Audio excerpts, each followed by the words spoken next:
GS study with Sanjeev sir YouTube channel पर आपका हार्दिक अभिनंदन है। आज हम कुछ इम्पोर्टेंट क्वेश्चन को लेकर आए हैं। अगर वीडियो अच्छा लगे तो लाइक कीजिए, सब्सक्राइब कीजिए और शेयर कीजिए तथा इसी प्रकार का वीडियो देखने के लिए हमारे GS study with Sanjeev sir YouTube channel से बने रहिए। तो क्वेश्चन स्टार्ट करते हैं कि प्रथम राष्ट्रीय उद्यान कौन सा था। तो भारत में जो प्रथम राष्ट्रीय उद्यान था हेली, और इसी को कॉर्बेट नेशनल पार्क बोलते हैं, जो कि उत्तराखंड में है। और इनकी स्थापना की बात करें तो 1935 में इसकी स्थापना हुई है। और ये कुमायूं हिमालय में है अवस्थित, और 1950 में जिम कॉर्बेट के नाम पर इसका नाम बदलकर रख दिया गया है। तो नेक्स्ट आप क्वेश्चन देखते हैं दोस्तों। अच्छा, एक बात और हम पूछना चाहते हैं कि ये जो हिमिस राष्ट्रीय उद्यान है ये किस राज्य में है। तो दोस्तों ये लेह लद्दाख में है। और नेक्स्ट जो क्वेश्चन देखते हैं कि भारत में प्रमुख राष्ट्रीय उद्यान के बारे में आज हम लोग जानते हैं। तो काजीरंगा जो है असम में है। काजीरंगा जो है एक सींग वाले गेंडे यानी राइनो के लिए प्रसिद्ध है। मोस्ट इम्पोर्टेंट क्वेश्चन पूछा जाता है आपसे, सीधे सीधे एग्जाम में पूछ लिया जाएगा कि एक सींग वाला गेंडा किस राज्य में पाया जाता है। तो असम में पाया जाता है। और किस राष्ट्रीय उद्यान में पाया जाता है। तो काजीरंगा राष्ट्रीय उद्यान में पाया जाता है। अब नेक्स्ट क्वेश्चन है कि हाथियों के लिए प्रसिद्ध है मानस, जो कि असम में है। तो मानस कहाँ है? असम में है। मानस राष्ट्रीय उद्यान कहाँ है? असम में। हाँ, हाथियों के लिए प्रसिद्ध है। नामदफा राष्ट्रीय उद्यान जो है अरुणाचल प्रदेश में है और हाथियों के लिए ही प्रसिद्ध है। केबुल लामजाओ राष्ट्रीय उद्यान जो है लोकटक झील या लोकताल झील बोल सकते हैं, जो कि मणिपुर में है। एकमात्र तैरता हुआ राष्ट्रीय उद्यान है। मोस्ट इम्पोर्टेंट क्वेश्चन है, इसको एग्जाम में बार बार पूछा जाता है, तो ध्यान से इसको पढ़ेंगे। केबुल लामजाओ राष्ट्रीय उद्यान लोकटक झील मणिपुर में है। एकमात्र तैरता हुआ राष्ट्रीय उद्यान है। अब बुक्सा के बारे में जानते हैं। बुक्सा राष्ट्रीय उद्यान जो है पश्चिम बंगाल में है। आपसे सीधे सीधे एग्जाम में आएगा कि बुक्सा राष्ट्रीय उद्यान कहाँ है। तो पश्चिम बंगाल में है। और किसके लिए फेमस है? तो बाघों के लिए प्रसिद्ध है। और सुंदरबन का डेल्टा को कौन नहीं जानता। सुंदरबन का डेल्टा राष्ट्रीय उद्यान जो है पश्चिम बंगाल में है। और ये जो है रॉयल बंगाल टाइगर के लिए प्रसिद्ध है। डिब्रू सिखोवा असम में है। और ये भी जो है रॉयल बंगाल टाइगर के लिए फेमस है। और दुधवा राष्ट्रीय उद्यान जो है उत्तर प्रदेश में है। दुधवा राष्ट्रीय उद्यान उत्तर प्रदेश में है। और कैंपबेल जो है अंडमान निकोबार द्वीप समूह में है। बांधवगढ़ राष्ट्रीय उद्यान मध्य प्रदेश में है, सफ़ेद बाघों के लिए प्रसिद्ध है। और जो बांदीपुर राष्ट्रीय उद्यान है, बांदीपुर राष्ट्रीय उद्यान कहाँ है? तो कर्नाटक में है और हाथियों के लिए प्रसिद्ध है। बांदीपुर राष्ट्रीय उद्यान कर्नाटक में है और हाथियों के लिए ये उद्यान प्रसिद्ध है। नेक्स्ट अब क्वेश्चन देखेंगे दोस्तों। अगर वीडियो अच्छा लगे तो लाइक कीजिए, सब्सक्राइब कीजिए और शेयर कीजिए तथा इसी प्रकार का वीडियो देखने के लिए GS study with Sanjeev sir YouTube channel से बने रहिए। और पेरियार राष्ट्रीय उद्यान जो है केरल तमिलनाडु में हाथियों के लिए प्रसिद्ध है। गिर राष्ट्रीय उद्यान गुजरात में है, एशियाई शेरों के लिए प्रसिद्ध है। और इंदिरा गांधी राष्ट्रीय उद्यान जो तमिलनाडु में है पक्षियों के लिए प्रसिद्ध है। इंद्रावती राष्ट्रीय उद्यान छत्तीसगढ़ में है, पक्षियों के लिए प्रसिद्ध है। कान्हा राष्ट्रीय उद्यान जो है मध्य प्रदेश में है, बाघों के लिए प्रसिद्ध है। माधव राष्ट्रीय उद्यान जो है मध्य प्रदेश में है। महात्मा गांधी मैरीन जो है ये अंडमान निकोबार द्वीप समूह में है। और Middle Button Island Andaman Nicobar में है। और वन विहार राष्ट्रीय उद्यान मध्य प्रदेश में है। वाल्मीकि राष्ट्रीय उद्यान बिहार में है। मोस्ट इम्पॉर्टेंट क्वेश्चन है। सुल्तानपुर राष्ट्रीय उद्यान हरियाणा में है, पक्षियों के लिए प्रसिद्ध है। और फूलों की घाटी जो है उत्तराखंड में जैव विविधता के लिए प्रसिद्ध है। मोस्ट इम्पॉर्टेंट क्वेश्चन है। और सुल्तानपुर राष्ट्रीय उद्यान कहाँ है? हरियाणा में है, जो कि पक्षियों के लिए प्रसिद्ध है। सिमलीपाल राष्ट्रीय उद्यान उड़ीसा में है, रिडले कछुए के लिए प्रसिद्ध है। मोस्ट इम्पॉर्टेंट क्वेश्चन है। सिमली राष्ट्रीय उद्यान उड़ीसा के रिडले कछुए के लिए प्रसिद्ध है। और संजय गांधी राष्ट्रीय उद्यान महाराष्ट्र में है। संजय गांधी राष्ट्रीय उद्यान की बात करें तो महाराष्ट्र में है। और संजय गांधी राष्ट्रीय उद्यान मध्य प्रदेश छत्तीसगढ़ में भी है। संजय राष्ट्रीय उद्यान, और संजय गांधी राष्ट्रीय उद्यान पूछा जाए तो महाराष्ट्र में है, और संजय राष्ट्रीय उद्यान है मध्य प्रदेश छत्तीसगढ़ में। सलीमुल अली राष्ट्रीय उद्यान जो है जम्मू कश्मीर में है। सलीम अली राष्ट्रीय उद्यान जो है जम्मू कश्मीर में है। इसका संबंध जो है राज्य के केवलादेव राष्ट्रीय उद्यान से है। और नेक्स्ट जो हम देखते हैं, ठीक है, सैंडल पीक राष्ट्रीय उद्यान जो है अंडमान निकोबार में है। यह अंडमान निकोबार की सबसे ऊंची चोटी है।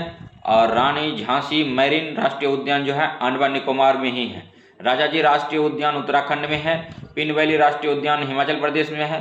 ब्लू माउंटेन राष्ट्रीय उद्यान मिजोरम में है। और पन्ना राष्ट्रीय उद्यान मध्य प्रदेश में है। और नाकरेक राष्ट्रीय उद्यान जो है मेघालय में है। और नंदा देवी जो है राष्ट्रीय उद्यान उत्तराखंड में है। और हमीस राष्ट्रीय उद्यान या हिमिस राष्ट्रीय उद्यान जो है जम्मू कश्मीर में है। कस्तूरी मृग या हंगूल के लिए प्रसिद्ध है। कस्तूरी मृग को ही हंगूल बोला जाता है दोस्तों। और नेक्स्ट आप क्वेश्चन देखेंगे, फॉसिल्स पार्क राष्ट्रीय उद्यान कहाँ है? भोपाल में है। फॉसिल्स अभ्यारण्य की बात करें तो कहाँ है? राजस्थान में है। ग्रेट हिमालय राष्ट्रीय उद्यान जो है हिमाचल प्रदेश में। अब भारत की प्रमुख परियोजनाएं के बारे में जान लेते हैं।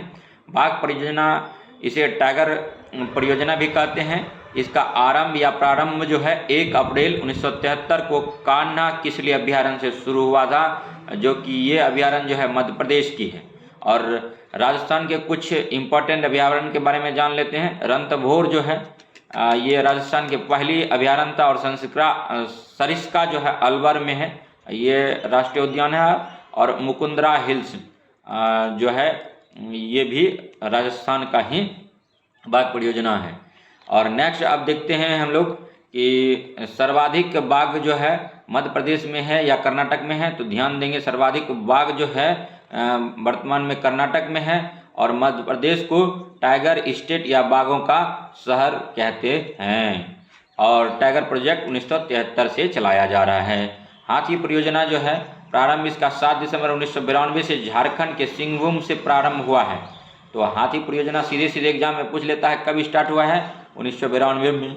डेट के साथ पूछे तो 7 दिसंबर 1992। और ये कहाँ से हुआ है? तो झारखंड के सिंहभूम से प्रारंभ हुआ है। और हंगुल परियोजना है, यह एक रेंडियर प्रजाति का सरल स्वभाव का हिरन होता है जो भारत में सर्वाधिक दांचीग्राम राष्ट्रीय उद्यान में जम्मू कश्मीर में पाया जाता है। और इसमें जो है वसा की मात्रा सर्वाधिक मात्रा पाई जाती है। हंगुल में जो है रेंडियर जो प्रजाति का इसमें रेंडियर में वसा की सर्वाधिक मात्रा पाई जाती है। और हंगुल परियोजना कब स्टार्ट हुआ है? तो 1970 में स्टार्ट हुआ है। हंगुल परियोजना कब आरंभ हुआ है? 1970 में दोस्तों स्टार्ट हुआ है। और नेक्स्ट अब देखते हैं हम लोग दोस्तों, GS study with Sanjeev sir YouTube channel के साथ बने रहिए। वीडियो अगर अच्छा लगे, ज्ञानवर्धक लगे तो लाइक कीजिए, सब्सक्राइब कीजिए और शेयर कीजिए तथा इसी प्रकार का वीडियो देखने के लिए हमारे GS study with Sanjeev sir YouTube channel से बने रहिए। और हंगुल को रेड डाटा पुस्तक में शामिल कर लिया गया है। और रेड डाटा पुस्तक, इस पुस्तक में संकटापन्न प्रजातियों का संकलन किया जाता है जिन्हें गुलाबी पन्नों पर दर्शाया जाता है। नेक्स्ट जो है दोस्तों देखते हैं कि गेंडा परियोजना, एक सींग वाले गेंडे राइनो केवल भारत में पाए जाते हैं।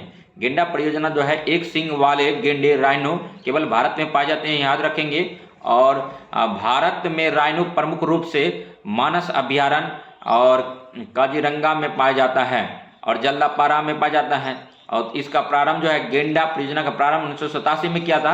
गेंडा परियोजना जो है मानस अभ्यारण्य असम में है और काजीरंगा भी असम में है। जल्दापारा पश्चिम बंगाल में ये गेंडा परियोजना है चलाया जा रहा है। एक सींग वाले गेंडे जो है इसका राइनो नाम है, सिर्फ भारत में पाया जाता है। हंगुल को रेड डाटा पुस्तक में शामिल कर लिया गया है। रेड डाटा बुक, इस पुस्तक में संकटापन्न प्रजातियों का संकलन किया जाता है जिन्हें गुलाबी पन्नों पर दर्शाया जाता है। याद रखेंगे किस पन्नों पर दर्शाया जाता है? तो गुलाबी पन्नों पर दर्शाया जाता है। घड़ियाल परियोजना प्रारंभ कब हुआ था? सीधे सीधे एग्जाम में पूछ लिया जाता है। 1975 में घड़ियाल परियोजना चला था। भारत में सर्वाधिक घड़ियाल जो है भितरकनिका अभ्यारण्य उड़ीसा में है। राजस्थान में सर्वाधिक घड़ियाल जवाहर सागर अभ्यारण्य कोटा बूंदी में पाया जाता है। नेक्स्ट आप देखेंगे दोस्तों अब जो है देख लेते हैं जैव मंडल क्षेत्र और स्थिति और घोषित वर्ष के बारे में जानते हैं। नीलगिरी जो है पहला जैव मंडल क्षेत्र है जो कि तमिलनाडु, केरल और कर्नाटक में है। 1986 में भारत का प्रथम ये जैव मंडल क्षेत्र घोषित हुआ था। नाकरेक जो है मेघालय में है। 1988 में नंदा देवी, जिसको कि फूलों की घाटी बोलते हैं, फूलों की घाटी कहाँ है तो उत्तराखंड में है। ये 1988 से जैव मंडल क्षेत्र घोषित हुआ है। और ग्रेट निकोबार जो है अंडमान निकोबार द्वीप में है। 1989 से जैव मंडल क्षेत्र घोषित हुआ है। मन्नार की खाड़ी तमिलनाडु में है। 1989 से जैव मंडल क्षेत्र घोषित हुआ है। मानस जो है असम में है। मानस जैव मंडल क्षेत्र जो है असम में है। 1989 से जैव मंडल क्षेत्र घोषित हुआ है। नेक्स्ट अब देखते हैं दोस्तों, सुंदरबन का डेल्टा पश्चिम बंगाल है। 1989 में जैव मंडल क्षेत्र घोषित हुआ है। सिमलीपाल जो है, सिमलीपाल जिसको उड़ीसा में है, 1994 में जैव मंडल क्षेत्र घोषित हुआ है। डिब्रू सिखोवा असम में है। 1997 में ये जैव मंडल क्षेत्र घोषित हुआ है। देहांग दिबांग जो है अरुणाचल प्रदेश में है। मोस्ट इंपॉर्टेंट क्वेश्चन है, इसको स्टार मार्क कर लीजिए और कॉपी में नोट डाउन कर लीजिए। देहांग दिबांग जो है अरुणाचल प्रदेश में है। 1998 में जैव मंडल क्षेत्र घोषित हुआ है। और पंचमढ़ी जो है मध्य प्रदेश में है। 1999 में जैव मंडल क्षेत्र घोषित हुआ है। कंचनजंगा सिक्किम में है। 2000 में घोषित हुआ। अगस्तमालाई जो है केरल में है। 2005 में घोषित हुआ। अचना कमार जो है ये और अमरकंटक ये मध्य प्रदेश, अचान कमार और अमरकंटक मध्य प्रदेश और छत्तीसगढ़ दोनों में आता है। ये 2005 में जैव मंडल क्षेत्र घोषित हुआ है। कच्छ का रण जो है गुजरात में है। 2008 से घोषित है। शीत मरुस्थल कोल्ड स्टोरेज यह जो हिमाचल प्रदेश में है 2009 से घोषित हुआ है। और शेषांचलम सीमांध्र जिसको सीमांध्र घोषित हुआ 2010 में जैव मंडल क्षेत्र के रूप में। पन्ना जो है मध्य प्रदेश में है। 2011-12 में घोषित हुआ है। यूनेस्को की विश्व विरासत सूची में शामिल जैव मंडल आरक्षित क्षेत्र के कुछ बारे में जानते हैं।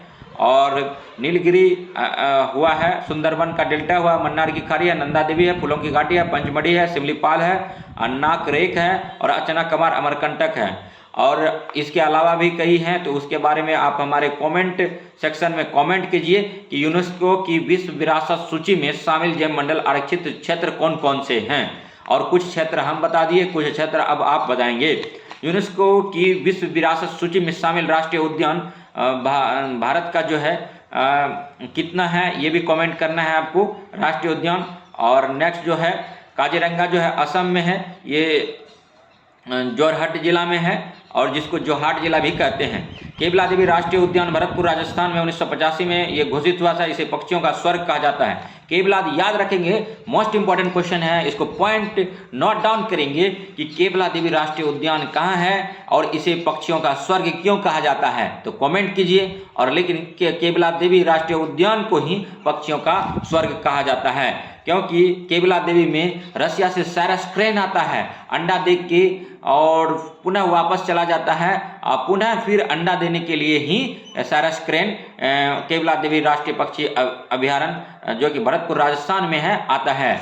और नेक्स्ट अब क्वेश्चन देखेंगे, हांगुल को रेड डेटा बुक पुस्तक में शामिल कर लिया गया है। हांगुल को जो है रेड डाटा बुक पुस्तक में शामिल कर लिया गया है। तो हम लोग जैसा जानते हैं कि टाइगर प्रोजेक्ट कब चला था, तो 1973 में चला था। और एलिफेंट प्रोजेक्ट कब चला, 1992 से चला है। मानस राष्ट्रीय उद्यान असम में हाथियों के लिए प्रसिद्ध है। और सुंदरबन का उद्यान जो है पश्चिम बंगाल रॉयल टाइगर के लिए है। नंदा देवी राष्ट्रीय उद्यान मतलब उत्तराखंड में है। और रामसर संधि ईरान में जो हुआ था उसके बारे में कुछ फैक्ट जान लेते हैं। 2 फरवरी को आर्द्र भूमि दिवस मनाते हैं। तो आप देखते हैं रामसर संधि ईरान के बारे में।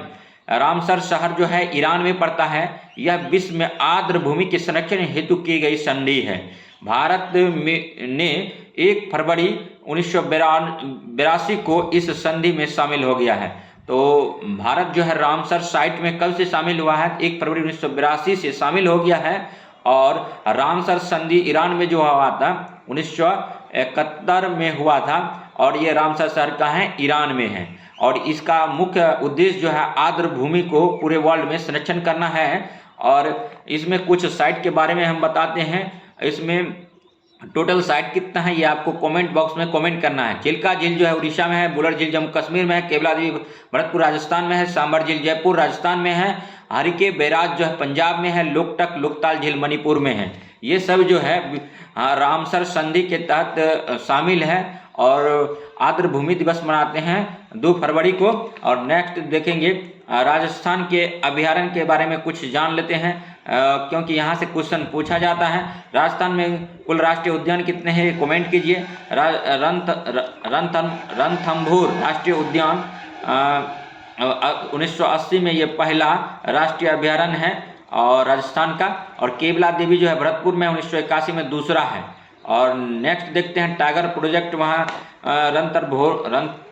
रणथंभौर में चलता है, 1 अप्रैल 1973 से चलाया जा रहा है राजस्थान में। और सरिस्का जो कि अलवर में है, तो ये पूछा जाता है सरिस्का टाइगर प्रोजेक्ट कहाँ है, तो अलवर में है, 1978 से स्टार्ट हुआ है।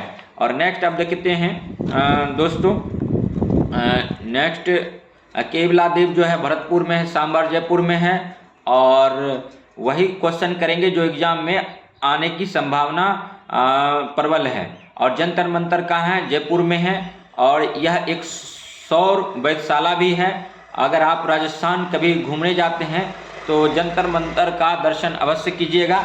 जंतर मंतर जो है यह एक सौर वेधशाला है और यहीं पर जो है हवा महल भी है। और नेक्स्ट देखेंगे राजस्थान के राष्ट्रीय उद्यान के बारे में। राजस्थान के राष्ट्रीय उद्यान कुछ हैं जिसको कि नेक्स्ट अब देखेंगे राज्य का सबसे बड़ी उद्यान जो है राजस्थान में मान के चलिए केवला देवी है, तो भरतपुर में है, इम्पोर्टेंट है, इसको देखेंगे। जंतर मंतर जयपुर में है। और जो है नेक्स्ट अब देखते हैं दोस्तों,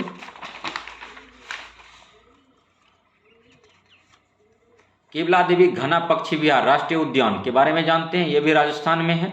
और नेक्स्ट जो है अब हम लोग कुछ इम्पॉर्टेंट चीज़ों के बारे में पढ़ते हैं। सरिस्का जो है अलवर में है। और नेक्स्ट अब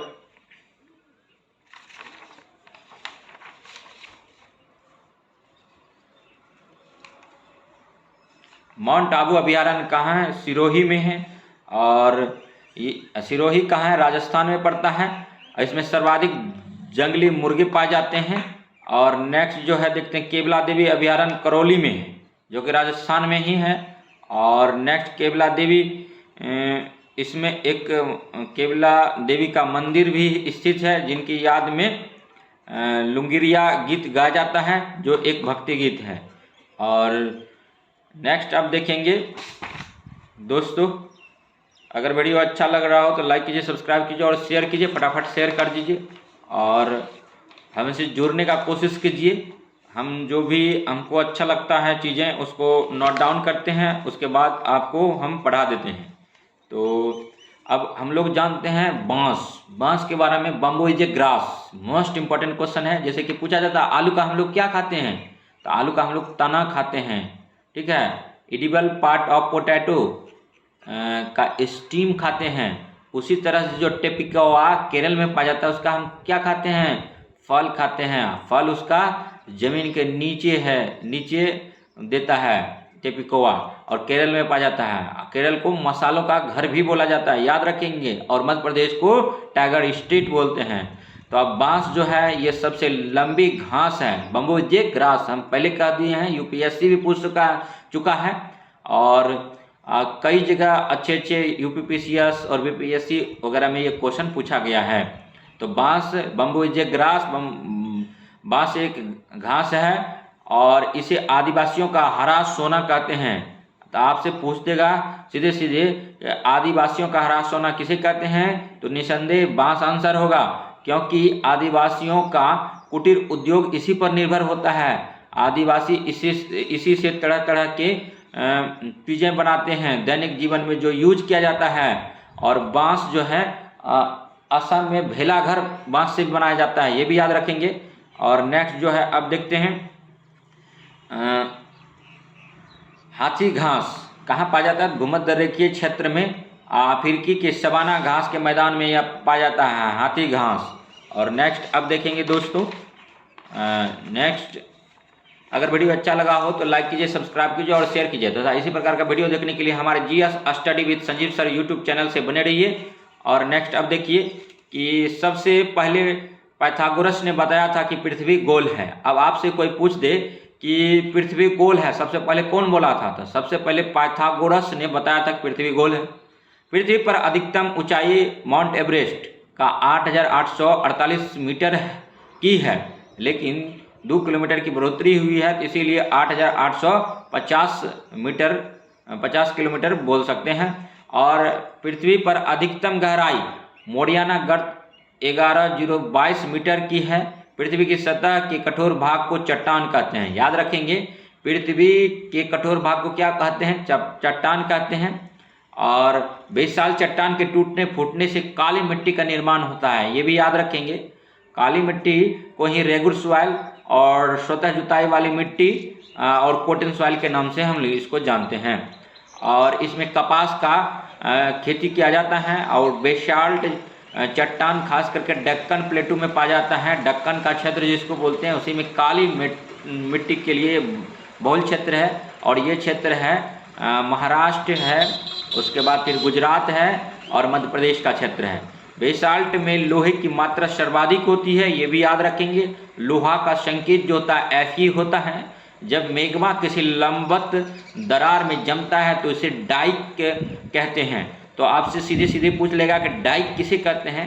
जब मैग्मा किसी लंबवत दरार में जमता है तो डाइक कहलाता है।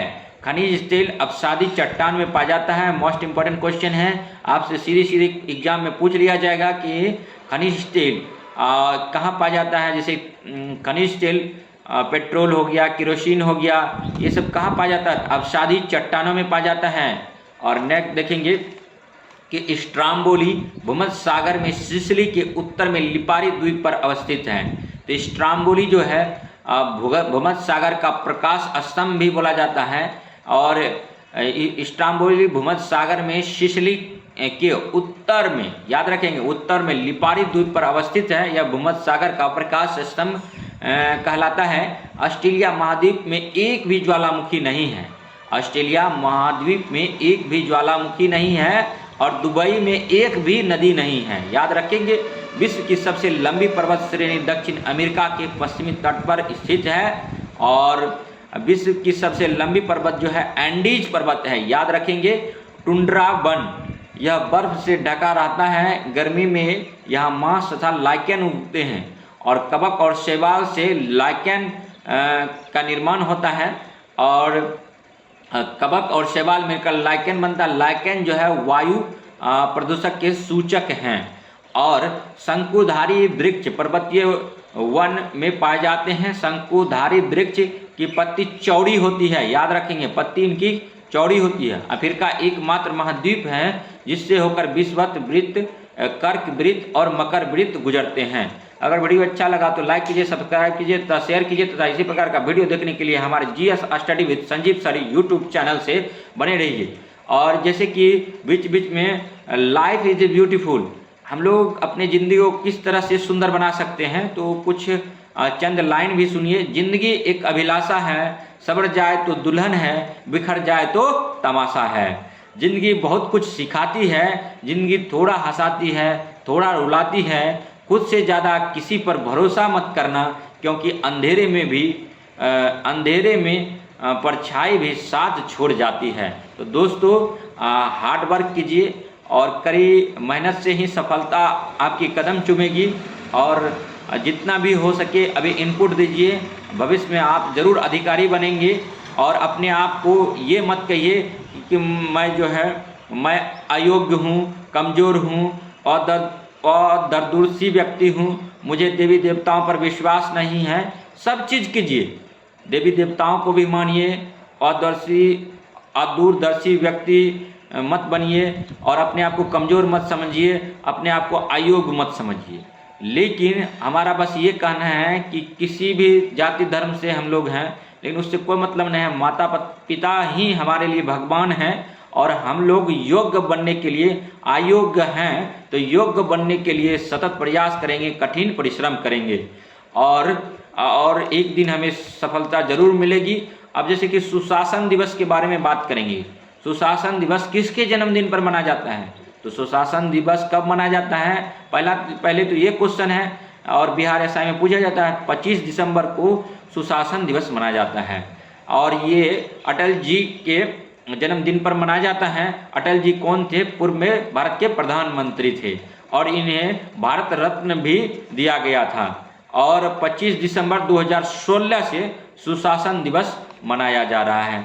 नेक्स्ट अब देखते हैं दोस्तों, अगर वीडियो अच्छा लग रहा हो तो लाइक कीजिए, सब्सक्राइब कीजिए और शेयर कीजिए तथा इसी प्रकार का वीडियो देखने के लिए हमारे GS study with Sanjeev sir YouTube channel से बने रहिए। हम आपके लिए तरह तरह का वीडियो लाएंगे, history, geography, polity, economics, art and culture, science tech और इन्वायरमेंट, तमाम जहां पर जीके जीएस का पोर्शन है उन सारे पोर्शन को कवर करके हम आपको वीडियो प्रोवाइड करेंगे या करते रहेंगे आने वाले दिनों में।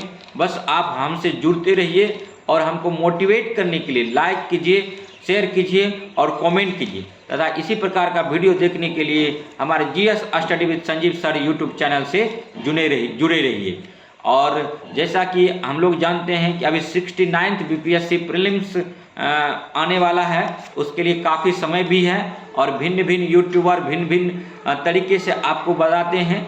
उससे पहले रणनीति बताने से पहले हम एक कुछ चंद पंक्ति बोलना चाहेंगे। मन की अभिलाषा ही जिंदगी है, मन में अगर दृढ़ निश्चय हो तो अभिलाषा पूरी होती है, जिंदगी के सारे सपने सच हो जाते हैं, अपने पराए सबके सब सामने आ जाते हैं। तो ये जो कोटेशन है हम खुद बनाए हैं।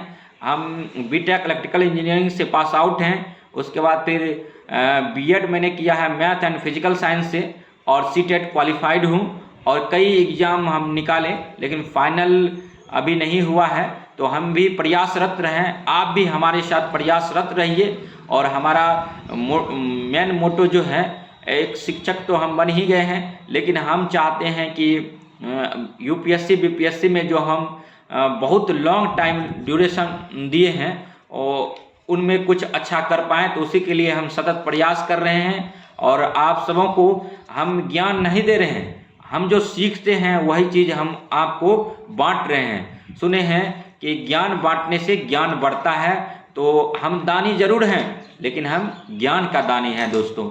तो इसीलिए आप लोग हमसे जुड़िए और हमसे जुड़ करके हमारा मोटिवेशन को बढ़ाइए और इसके लिए हमारे जो भी वीडियो हैं उसको देख करके कमेंट कीजिए। अब जैसे कि विधानसभा के सदस्यों को क्या कहा जाता है? तो विधायक कहा जाता है। विधायक को तो हम लोग बोले ही थे कि एमएलए होता है, मेंबर ऑफ लेजिस्लेटिव असेंबली होता है। अब जैसे कि विधान परिषद के बारे में जानेंगे कि किसी राज्य में विधान परिषद की स्थापना तथा समाप्ति का प्रावधान किस आर्टिकल में दिया गया है? तो किसी भी, जैसे भारत में कुल 28 राज्य हैं, तो 28 राज्य में विधान परिषद होगा या नहीं होगा ये कौन सा आर्टिकल तय करेगा? या फिर उस राज्य में अगर विधान परिषद है तो उसको समाप्त कर दिया जाएगा? ये आर्टिकल 169 कहता है दोस्तों। विधान परिषद आर्टिकल 169। किसी राज्य में विधान परिषद की स्थापना और समाप्ति का प्रावधान आर्टिकल 169 में दिया गया है। सुशासन दिवस 25 दिसंबर को मनाते हैं और अटल जी के जन्मदिन पर मनाते हैं। अरावली की पहाड़ियाँ राजस्थान राज्य में है। विंध्याचल का पठार जम्मू कश्मीर झारखंड और उत्तर प्रदेश तथा दक्षिण पूर्वी राजस्थान राज्य में है। विंध्याचल का पठार झारखंड में, उत्तर प्रदेश तथा दक्षिण पूर्व राजस्थान राज्य में है। मेघालय का पठार जो है छत्तीसगढ़ में है। और नेक्स्ट अब देखते हैं दोस्तों, अगर वीडियो अच्छा लग रहा हो तो लाइक कीजिए, सब्सक्राइब कीजिए और शेयर कीजिए तथा इसी प्रकार का वीडियो देखने के लिए हमारे GS study with Sanjeev sir YouTube channel से बने रहिए। और देखिए आर्टिकल 352 के बारे में हम जानकारी लेंगे। आपातकालीन उपबंध है कुछ। आर्टिकल 352 ये आंतरिक अशांति को सशस्त्र विद्रोह शब्द के कारण ये लाया गया है और इसका संबंध जो है अनुच्छेद 352 राष्ट्रपति शासन से संबंध है इनका। और वित्तीय आपातकाल जो है लगता है 360 से लगता है। और नेक्स्ट अब हम लोग देखते हैं, हम वही चीज़ कर रहे हैं जो एग्ज़ाम के पर्पज़ से बहुत इम्पोर्टेंट है। अब जैसे कि आजीविका का अधिकार किस आर्टिकल में आएगा दोस्तों? तो आर्टिकल 21 में आजीविका का अधिकार है। और नेक्स्ट अब क्वेश्चन देखेंगे, ये क्वेश्चन बार बार पूछा गया है बिहार एसआई के एग्जाम में। आर्टिकल 23 के बारे में थोड़ा सा जानकारी ले लेते हैं। मानव दुर्व्यवहार में मनुष्यों का क्रय विक्रय, महिलाओं और बच्चों का अनैतिक दुर्व्यवहार या वेश्यावृत्ति व दास प्रथा का कोई भी रूप शामिल इसमें किया जाता है। और नेक्स्ट जो है 24 साल अनुच्छेद 24 के बारे में जानेंगे। 14 वर्ष से कम आयु के किसी बालक को कारखाने में हम लोग नहीं लगा सकते हैं। यह अधिनियम 1986 में पारित हुआ है। और नेक्स्ट अब हम लोग देखते हैं, अगर वीडियो अच्छा लग रहा हो तो लाइक कीजिए, सब्सक्राइब कीजिए और शेयर कीजिए तथा इसी प्रकार का वीडियो देखने के लिए हमारे GS study with Sanjeev sir YouTube channel से बने रहिए।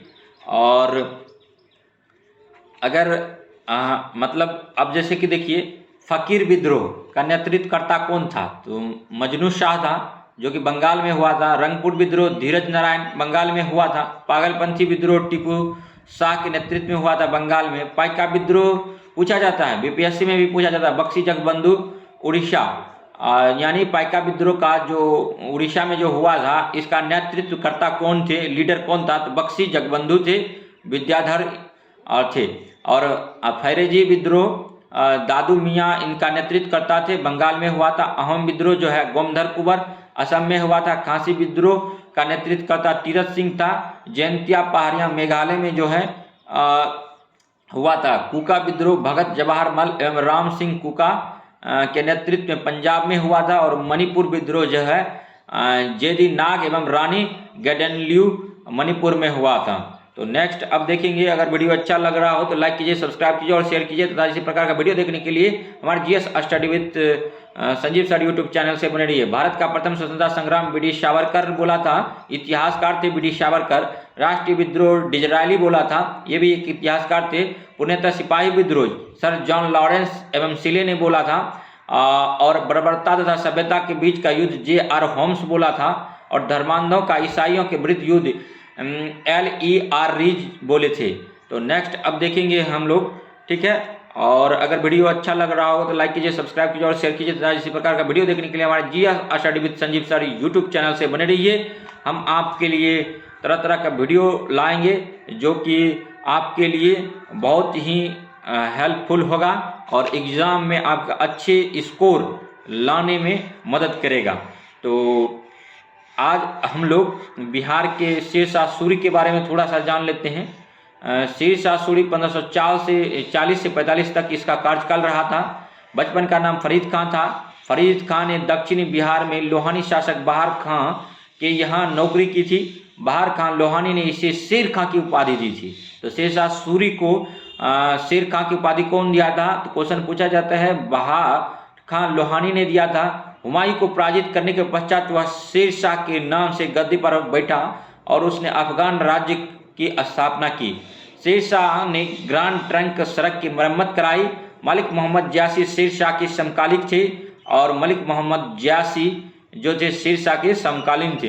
कालिंजर के किले को जीतने के क्रम में उक्का नामक आग्नेयास्त्र चलाते समय 1545 में शेरशाह की मृत्यु हो गई थी और शेरशाह का उत्तराधिकारी उसका पुत्र इस्लाम शाह हुआ।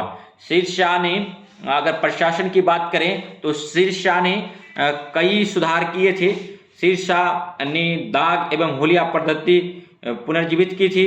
उसने किसानों से प्रत्यक्ष संबंध स्थापित किया, किसानों को पट्टा दिया और उनसे कबूलियत लिखवाई। शेरशाह की भूमि माप की पद्धति जब्ती पद्धति कहलाती है। तो शेरशाह किस पद्धति के लिए जाने जाते हैं? तो जब्ती पद्धति के लिए जाने जाते हैं। शेरशाह की भूमि माप की पद्धति जब्ती पद्धति कहलाती है। उसने अनाजों की दर तालिका तैयार कराई जिसे रे के नाम से जाना जाता है, रे के नाम से जाना जाता है। और शेरशाह के काल में भू राजस्व की दर कुल उत्पादन का 1/3 थी। मानी शेरशाह कितना टैक्स लेता था? तो 1/3 लेता था। दिल्ली सल्तनत में 50% टैक्स कौन वसूलता था? तो अलाउद्दीन खिलजी वसूलता था। और शेरशाह के काल में भू राजस्व की दर कुल उत्पादन का 1/3 था। और इसके काल में भूमि माप में गज सिकंदरी का प्रयोग किया जाता था। यह 30 से 33 इंच के बीच अथवा 39 अंगुल होता था। शेरशाह ने सोने, चांदी और तांबे के मानक सिक्कों का विकास किया और उसके द्वारा प्रारंभ किए गए चांदी के सिक्के रुपये कहलाते थे। तो रुपया कौन चलवाया? तो शेरशाह सूरी चलवाया था, जो कि 1835 ईस्वी तक ब्रिटिश शासनकाल तक चलते रहे रुपये। और शेरशाह ने दिल्ली के पुराने किले का निर्माण कराया। दिल्ली का पुराने किले का निर्माण किसने कराया? तो शेरशाह ने कराया। किला एक कुना मस्जिद जो दिल्ली में किसने बनवाया? तो शेरशाह ने बनवाया। रोहतासगढ़ का किला या रोहतासगढ़ नामक नगर की स्थापना शेरशाह ने कराया। सासाराम में स्वयं के मकबरे का निर्माण किया। तो शेरशाह सूरी का मकबरा कहाँ है? तो सासाराम में है। सासाराम कहाँ है? बिहार में है। और स्वयं बनवाया। तो ये सारी उपलब्धियां जो है शेरशाह सूरी का था। अगर वीडियो अच्छा लग रहा हो तो लाइक कीजिए, सब्सक्राइब कीजिए और तथा शेयर कीजिए तथा इसी प्रकार का वीडियो देखने के लिए हमारे GS study with Sanjeev sir YouTube channel से बने रहिए। जैसे निकोलो कॉन्टी, ये इटली देश का था। देवराय प्रथम के शासनकाल में भारत आया था। मोस्ट इंपोर्टेंट क्वेश्चन है, एग्जाम में पूछा जाता है। अब्दुल रज्जाक फारस के यात्री थे। देवराय द्वितीय के कार्यकाल में आया था भारत। और नूनीज जो था पुर्तगाली यात्री थे, अच्युत राय के समय आया था। और डोमिंग पायस जो है पुर्तगाली यात्री थे, ये कृष्णदेव राय के दरबार में आए थे। कृष्णदेव राय जो के दरबार में ही अष्टदिग्गज रहते थे। और कृष्णदेव राय का जिक्र बाबर ने बाबरनामा में किया था। और बारबोसा जो है पुर्तगाली यात्री थे, ये कृष्णदेव राय के दरबार में आए थे। मोस्ट इंपोर्टेंट क्वेश्चन था। और अब देखिए कुछ हम लोग मोस्ट इंपोर्टेंट क्वेश्चन करते हैं। जैसे अहमदनगर के बारे में जानते होंगे। यहाँ पर एक निजाम शाही वंश था। इस वंश का संस्थापक तो मलिक अहमद था। बीजापुर था, वंश आदिल शाही था। यूसुफ आदिल शाह इनके संस्थापक थे। बराड़ जो था इमाद शाही है, फतेहुल्लाह शाह इमाद शाह हैं। और विदर जो है विदर शाही है, अमीर अली विदर। और गोलकुंडा कुतुब शाही वंश था, यहाँ पर कुली कुतुब शाह। और नेक्स्ट जो है भारत का सर्वप्राचीन सूफी सिलसिला चिश्ती सिलसिला था। और इसका संस्थापक ख्वाजा मोइनुद्दीन चिश्ती थे। और नेक्स्ट अब देखेंगे, अगर वीडियो अच्छा लग रहा हो तो लाइक कीजिए, सब्सक्राइब कीजिए और शेयर कीजिए तथा इसी प्रकार का वीडियो देखने के लिए हमारे GS study with Sanjeev sir YouTube channel से बने रहिए। और नेक्स्ट जो है अब हम वही चीज कर रहे हैं जहां से एग्जाम में क्वेश्चन पूछा जाता है। अगर आप प्रीवियस ईयर एनालिसिस करेंगे तो आपको पता चलेगा कि नहीं, ये सारे के सारे क्वेश्चन जो है इंपॉर्टेंट है। कुषाण शासक भीम कड़फिसेस था जिसने सोने के सिक्के जारी किए थे। यह शैव मतानुयायी थे और इन्होंने महेश्वर की उपाधि धारण की थी। और कनिष्क की प्रथम राजधानी पुरुषपुर पेशावर थी तथा दूसरी राजधानी मथुरा थी, याद रखेंगे। और नेक्स्ट जो है सबसे पहले हिंद यूनानियों ने ही भारत में सोने के सिक्के चलाए थे। सबसे पहले हिंद यूनानियों ने ही भारत में सोने के पहले सिक्के चलाए थे। और नेक्स्ट क्वेश्चन है, हम वही क्वेश्चन ला रहे हैं जो एग्जाम में निसंदेह पूछा जाएगा। और अशोक ने उपगुप्त नाम के बौद्ध भिक्षु से बौद्ध धर्म की दीक्षा ली थी। तो क्वेश्चन पूछा जाता है सम्राट अशोक ने बौद्ध धर्म की दीक्षा किस बौद्ध गुरु से लिया था? तो उपगुप्त से लिया था। और 1750 में टिफेंथलर ने सर्वप्रथम दिल्ली में अशोक स्तंभ की खोज की थी, टिफेंथलर। और अशोक के अभिलेख को 1837 में सर्वप्रथम जेम्स प्रिसेप ने पढ़ा था दोस्तों। और अशोक की माता का नाम क्या था? सुभद्रांगी था। अशोक ने बौद्ध धर्म के प्रचार के लिए अपने पुत्र महेंद्र और पुत्री संघमित्रा को श्रीलंका भेजा था। तो ये भी इंपॉर्टेंट क्वेश्चन था। और रुम्मीदेई स्तंभ लेख से ज्ञात होता है अशोक ने लुम्बिनी में बलि धार्मिक कर माफ कर दिया तथा भाग भू राजस्व की राशि 1/6 से घटाकर 1/8 कर दिया था। और चूंकि रुम्मीदेई अभिलेख में मौर्यकालीन करारोपण पद्धति का पता चलता है, इसीलिए इसे आर्थिक अभिलेख भी कहते हैं। तो आर्थिक अभिलेख किसे कहते हैं? तो रुम्मीदेई को कहते हैं। और यह सबसे छोटा स्तंभ लेख था। सबसे छोटा स्तंभ लेख कौन था? तो रुम्मीदेई था। और नेक्स्ट देखेंगे दोस्तों कि भारत में प्रथम विदेशी आक्रमण जो है हकमनी शासकों द्वारा किया गया था। और पहला सफल आक्रमण डेरियस प्रथम द्वारा किया गया था। तो ये भी याद रखेंगे, एग्जाम में पूछा जाता है। और नेक्स्ट जो है, अब हम लोग थोड़ा सा भारत में रेल परिवहन के बारे में जान लेते हैं। और भारत में रेल परिवहन की बात करें तो भारत में रेलवे का प्रारंभ 1853 ईस्वी में गवर्नर जनरल लॉर्ड डलहौजी के कार्यकाल में हुआ था। तो रेल जब आया था भारत में तो भारत गुलाम था, और रेल को कौन लाया था? डलहौजी लाया था। कच्चे पदार्थ, रॉ मटेरियल यहाँ से जो है निर्यात किया जाता था। कहाँ किया जाता था? इंग्लैंड किया जाता था। और इंग्लैंड जो किया जाता था वहाँ से प्रोडक्ट बना के पुनः फिर इंडिया में बेचा जाता था। तो इसके लिए उसको तीव्रतम साधन की जरूरत थी, जिसके लिए रेल को भारत में लाया गया था। मुंबई से थाने के बीच लगभग 34 किलोमीटर पहली रेलगाड़ी का संचालन हुआ था, और ये लॉर्ड डलहौजी के काल में हुआ था। 1901 में रेलवे बोर्ड का गठन किया गया, परंतु बोर्ड का औपचारिक रूप से शक्तियां 1905 में लॉर्ड कर्जन के कार्यकाल के दौरान प्रदान की गई। अब 1905 के बारे में जानते हैं। 1905 में बंगाल विभाजन हुआ था। 1905 में भारत का वायसराय जो लॉर्ड कर्जन था, और कर्जन का कार्यकाल की बात करें तो 1899 से 1905 तक रहा था। और 1905 में बंगाल विभाजन जब हुआ, उसी के उपलक्ष्य में स्वदेशी मूवमेंट चलाया गया। ठीक है, और अभी भी हम लोग स्वदेशी पर हमको जोर देना चाहिए, ताकि हमारे देश की अर्थव्यवस्था बहुत मजबूती प्रदान करेगी। तो लॉर्ड कर्जन के कार्यकाल के दौरान प्रदान की गई थी, शक्तियां प्रदान करी गई थी। अब देखिए, 1901 में रेलवे बोर्ड का गठन किया गया, परंतु बोर्ड को औपचारिक रूप से शक्तियां 1905 में लॉर्ड कर्जन के कार्यकाल के दौरान प्रदान की गई। भारतीय रेल के प्रशासन तथा प्रबंधन की जिम्मेदारी रेलवे बोर्ड पर है। भारत की सबसे तेज रफ्तार वाली ट्रेन गतिमान एक्सप्रेस अधिकतम 160 किलोमीटर घंटा है, जो कि नई दिल्ली से झांसी के बीच चलती है। इससे पूर्व सबसे तेज रफ्तार वाली गाड़ी दिल्ली भोपाल शताब्दी एक्सप्रेस था। लेकिन अभी हमको लगता है कि एक और ट्रेन आ गया है जो 160 किलोमीटर प्रति घंटा से भी अधिक रफ्तार से चलती है। तो आप कमेंट में करें वह ट्रेन कौन सा है। और एक वर्त कमेटी की सिफारिश पर 1924 ईस्वी में पृथक रेल बजट 2017 में समाप्त कर दिया गया। देश में सबसे लंबी दूरी तय करने वाला रेलगाड़ी विवेक एक्सप्रेस है, जो असम के डिब्रूगढ़ से तमिलनाडु के कन्याकुमारी तक 4273 किलोमीटर का सफर तय करती है।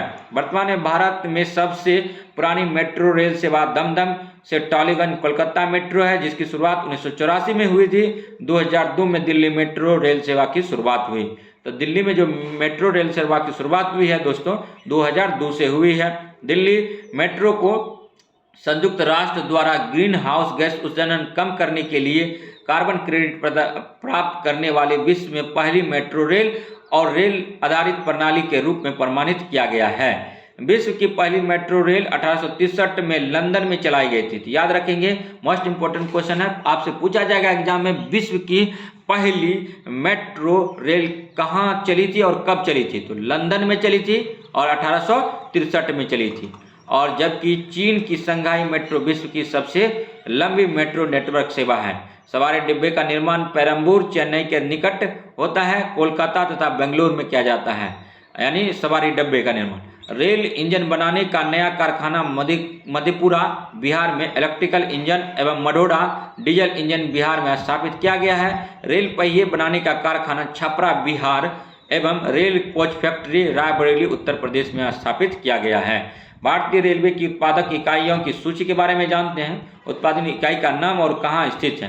तो अब देखेंगे कि चित्तरंजन रेल इंजन कारखाना जो है चित्तरंजन में है, डीजल रेल इंजन कारखाना वाराणसी में है, और इंटीग्रल कोच फैक्ट्री चेन्नई में। मोस्ट इंपोर्टेंट क्वेश्चन है, एग्जाम में पूछा जाता है। रेल कोच फैक्ट्री कपूरथला में है। रेल पहिया फैक्ट्री जो है बेंगलुरु में है, और डीजल इंजन आधुनिकीकरण कारखाना पटियाला में। और नेक्स्ट जो है 2014 में बेंगलुरु रेलवे स्टेशन भारत का वाईफाई युक्त प्रथम रेलवे स्टेशन बना। रेलवे स्टाफ कॉलेज बड़ोदरा में स्थित है। और माना मदुरई से रामेश्वर तक तमिलनाडु का 114 किलोमीटर लंबा रेलवे ट्रैक भारत का प्रथम हरित गलियारा घोषित किया गया है। सिक्किम भारत का एकमात्र राज्य है जहां अभी तक रेलवे लाइन नहीं है, और सिक्किम पूर्णतः जैविक राज्य है। और Sivok Paschim Bengal Rangpur Sikkim rail line project प्रस्तावित है। और नेक्स्ट जो देखेंगे क्वेश्चन रेल से ही होगा। दिल्ली मेट्रो का कब से स्टार्ट हुआ? 2002 से हुआ। गतिमान एक्सप्रेस का स्पीड क्या है? 160 किलोमीटर पर आवर है। और भारतीय रेलवे ने 2020 तक पूर्वोत्तर राज्यों की सभी राजधानियों को रेल सेवा संपर्क जोड़ने का लक्ष्य रखा था, जो कि अभी तक सफल नहीं हो पाया है, कुछ हद तक ही सफल हो पाया है। भारत में रेल लाइनों के प्रकार के बारे में जानेंगे। और बड़ी लाइन या broad gauge 1.676 most important question है, रेलवे के एग्जाम में पूछा जाता है। मीटर गेज 1.00 मीटर होता है, पटरियां इसकी चौड़ाई की बात करें तो। और नैरो गेज जो है 0.762 से 0.610 मीटर होता है। संयुक्त राष्ट्र अमेरिका एवं चीन के बाद भारत विश्व का तीसरा सबसे बड़ा रेलवे नेटवर्क वाला देश है। और कोलकाता मेट्रो को शामिल करते हुए भारत को अभी जो है टोटल कितना रेलवे जोन में विभाजित किया गया है? तो कमेंट करेंगे आप। पहले 17 जोन था, अब कितना जोन है? देश में रेल मार्गों की सर्वाधिक लंबाई उत्तर जोन में है।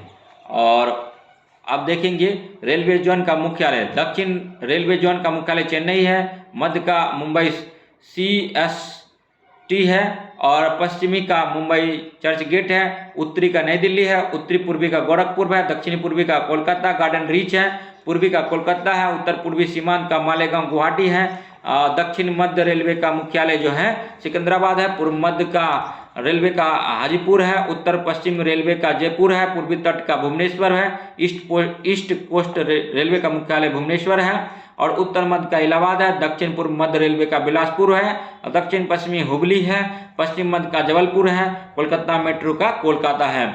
और भारत में पर्वतीय रेल प्रणाली है दार्जिलिंग हिमालय रेल 1881 है, कालका शिमला रेल 1903 है, और माथेरन हिल रेल 1907 है, नीलगिरी पर्वतीय रेल प्रणाली की शुरुआत जो है 1908 में किया गया, कांगड़ा घाटी रेल 1929 में किया गया, दार्जिलिंग नीलगिरी और कालका शिमला पर्वतीय रेलवे के साथ साथ छत्रपति शिवाजी टर्मिनल CST मुंबई को यूनेस्को की विश्व धरोहर की सूची में शामिल किया गया है। तो अब इससे रिलेटेड अगर और भी कुछ जानकारी आपके पास है रेल से संबंधित, तो आप हमारे कमेंट सेक्शन में कमेंट कीजिए, लाइक कीजिए, सब्सक्राइब कीजिए, तथा आप किस प्रकार का वीडियो हमसे चाहते हैं वो भी कमेंट करेंगे, ताकि हम आपके लिए अच्छी वीडियो ला सकें और आपके लिए हेल्पफुल हो सके। तो अगर वीडियो अच्छा लगा हो तो लाइक कीजिए, सब्सक्राइब कीजिए और शेयर कीजिए, तथा इसी प्रकार का वीडियो देखने के लिए हमारे GS study with Sanjeev sir YouTube channel से बने रहिए। और अब कुछ हम लोग इम्पोर्टेंट चीज़ देख लेते हैं। नॉर्वेस्टर पूर्वी भारत, पश्चिम बंगाल, बिहार, झारखंड, उड़ीसा वह चाय, जूट और चावल की खेती के लिए लाभदायक होता है। अब ये जो है ग्रीष्म ऋतु में है, और देखिए ग्रीष्म ऋतु में है तो ग्रीष्म ऋतु से संबंधित भारत की जलवायु के बारे में कुछ जान लेते हैं। भारत की जलवायु को मानसून जलवायु माना जाता है। मानसून शब्द की उत्पत्ति जो है अरबी शब्द मोसिस से हुई है, जिसका अर्थ पवनों की दिशा का मौसम के अनुसार परिवर्तित हो जाना है। भारत हिंद महासागर से चलने वाली पवनों की दिशा में ऋतुवत परिवर्तन होता है, यानी भारत में हिंद महासागर में चलने वाली पवन के से ही दिशा निर्धारित होता है। भारत की जलवायु को ऋतु चक्र के द्वारा आसानी से समझा जा सकता है। यहाँ वर्ष में 4 प्रमुख ऋतुएं होती है: ग्रीष्म ऋतु, वर्षा ऋतु, शरद ऋतु और शीत ऋतु। तो ग्रीष्म ऋतु के बारे में सबसे पहले अब हम लोग जान लेते हैं। मार्च से मई तक सूर्य के उत्तरायण होने से भारत में तापमान बढ़ जाता है। उत्तरायण होगा तो तापमान बढ़ जाएगा। इस समय संपूर्ण उत्तर भारत में तेज, गर्म एवं शुष्क हवाएं चलती है, जो लू के नाम से जानी जाती है। और इस ऋतु में तूफान के साथ तेज हवाएं, मूसलाधार वर्षा और ओले पड़ते हैं, जिन्हें मानसून पूर्व की वर्षा कहा जाता है। इसके कुछ स्थानीय नाम हैं जो निम्नलिखित हैं, जैसे नॉर्वेस्टर पूर्वी भारत, पश्चिमी बंगाल, बिहार, झारखंड, उड़ीसा। यह चाय, जूट और चावल की खेती के लिए लाभदायक है। काल बैसाखी पश्चिम बंगाल में नॉर्वेस्टर का स्थानीय नाम है। और चेरी ब्लॉसम कर्नाटक कॉफी के फूलों के खिलने में सहायक होता है। आम वृष्टि दक्षिण भारत आम के जल्दी पकने में सहायक होता है। और बोर्डो इलचिला नॉर्वेस्टर का असम में स्थानीय नाम है। वर्षा ऋतु मध्य जून से सितंबर तक वर्षा ऋतु का समय रहता है। इस समय उत्तर भारत में अंत उष्णकटिबंधीय अभिसरण क्षेत्र ITCZ के शिवालिक तक पहुंचने के कारण निम्न वायुदा का क्षेत्र बन जाता है, जिसे मानसून गर्त कहा जाता है। इस गर्त को भरने हेतु हिंद महासागर में समुद्री पवनें, जिन्हें दक्षिण पश्चिम पवन कहा जाता है, का उत्तर पूर्व दिशा की ओर भारत में प्रवेश होता है। भारत में ग्रीष्मकालीन मानसून के इस आगमन को मानसून प्रस्फुटन कहा जाता है। और अब क्वेश्चन आ रहा है, यहाँ से क्वेश्चन पूछा जाता है, भारत में सर्वाधिक वर्षा इसी दक्षिण पश्चिम मानसून से होता है। तो भारत में वर्षा जो होता है दक्षिण पश्चिम मानसून से होता है। भारत में मानसून का प्रवेश जून के प्रथम सप्ताह में केरल में, मानसून जो है सबसे पहले केरल में आता है, जून के प्रथम सप्ताह में आता है तथा जुलाई तक संपूर्ण भारत में हो जाता है। भारत की प्रायद्वीप आकृतियों के कारण दक्षिण पश्चिम मानसून दो शाखाओं में बढ़ जाता है। एक हो जाता है अरब शाखा और दूसरा हो जाता है बंगाल की खाड़ी की शाखा। अरब सागर के किनारे मुंबई अवस्थित है और बंगाल की खाड़ी के निकट वेस्ट बंगाल है, कोलकाता है और उसके बाद उड़ीसा है। भारत में मेघालय राज्य का मानसरोवर विश्व में सर्वाधिक वर्षा वाला क्षेत्र है। वहीं राजस्थान के तार मरुस्थल एवं जम्मू कश्मीर के लेह क्षेत्रों में 10 सेंटीमीटर से भी कम वर्षा होती है। लेह भारत का सबसे कम वर्षा वाला स्थान है। मोस्ट इंपोर्टेंट क्वेश्चन है। पश्चिमी घाट के पूर्वी की ओर होने के कारण पुणे वृष्ट छाया प्रदेश की श्रेणी में आता है, जहां बहुत कम वर्षा होती है, जबकि उसके ठीक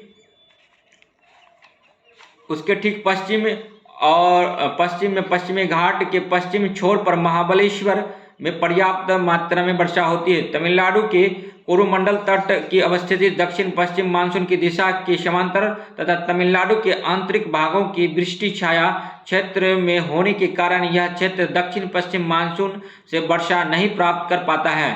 उत्तरी भारत में पूर्व से पश्चिम की ओर वर्षा में कमी आती है। उत्तरी भारत में पूर्व से पश्चिम की ओर वर्षा में कमी आती है। सबसे ज़्यादा भारत में वर्षा मानसरोवर मेघालय में होता है, याद रखेंगे। अब जानते हैं थोड़ा शरद ऋतु के बारे में। वर्षा के बाद शरद ऋतु का आगमन होता है, जिसका समय अक्टूबर से मध्य दिसंबर तक होता है। इसे लौटता हुआ निवर्तन मानसून का मौसम भी कहा जाता है। उत्तर भारत में इस मौसम में प्रायः वर्षा नहीं होती है, लेकिन बंगाल की खाड़ी में कई चक्रवातीय तूफान विकसित होते हैं। शीत ऋतु के बारे में जानेंगे। इस काल में मध्य नवंबर से फरवरी तक माना जाता है। इसे सूर्य की स्थिति दक्षिणायन हो जाती है और उत्तर भारत में उच्च दाब के निर्माण होता है एवं पवनें निम्न दाब वाले क्षेत्रों की ओर चलने लगती है। इसे शीतकालीन या लौटता मानसून, उत्तर पूर्वी मानसून भी कहते हैं। और तमिलनाडु के तटीय क्षेत्र को इससे वर्षा प्राप्त होती है। इस समय भूमध्य सागर में उत्पन्न होने वाले शीतोष्ण कटिबंधीय चक्रवात पश्चिमी विक्षोभ पश्चिमी जेट स्ट्रीम के सहारे भारत के पश्चिमोत्तर भाग में प्रवेश करती है, जिसे पंजाब, हरियाणा, उत्तर प्रदेश, बिहार में हल्का वर्षा और जम्मू कश्मीर एवं हिमाचल प्रदेश में हिमपात होता है। यह वर्षा रबी की फसल हेतु काफी लाभदायक होती है। अब एल नीनो के बारे में जानते हैं। यह एक प्रक्रिया है जिसमें पेरू के तट पर दक्षिण पूर्वी प्रशांत महासागर के जल का तापमान असामान्य रूप से बढ़ जाता है। इसका भारतीय मानसून पर नकारात्मक प्रभाव अल्पवृष्टि, अकाल आदि पड़ता है। ला नीनो के बारे में जानते हैं। यह एल नीनो के विपरीत प्रक्रिया है जिसमें पेरू के तट पर दक्षिण पूर्वी प्रशांत महासागर के जल का तापमान असामान्य रूप से कम हो जाता है। यह भारतीय मानसून का सकारात्मक प्रभाव डालती है।